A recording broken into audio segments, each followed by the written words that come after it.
Kurent je človek, ki ima na sebi posebno masko in preobleko, ter naj bi po jesnem vročilu preganjal zimo. Na glavi ima kožuhovinasto kapo. Ta je na obraznem delu narejena iz usnja. Vanj so vrezane odprtine za oči, nos in usta. Odprtini za oči sta obrobljeni z živo rdečo ali s katero drugo barvo. Odprtina za nos je podaljšana v usnjen rilec, pod njo sta pritrjena 2 šopa sirka na mesto brkov. Odprtina za usta pa je obrobljena z živo rdečo barvo. K zgornjemu in spodnjemu delu odprtine je prišita nit z nanizanim belim fižolom, ta naj bi predstavljal zobe. Iz ust visi dolg rdeč jezik iz blaga ali usnja.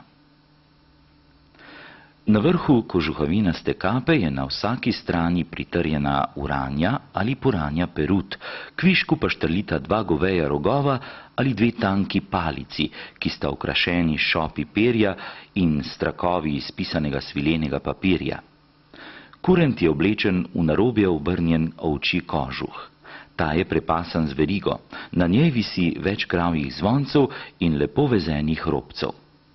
Na nogah ima debele bele, rdeče ali zelene nogavice in visoke črne čevlje. V rokah drži ježevko, to je palico, ki je na koncu ovita z ježevo kožo.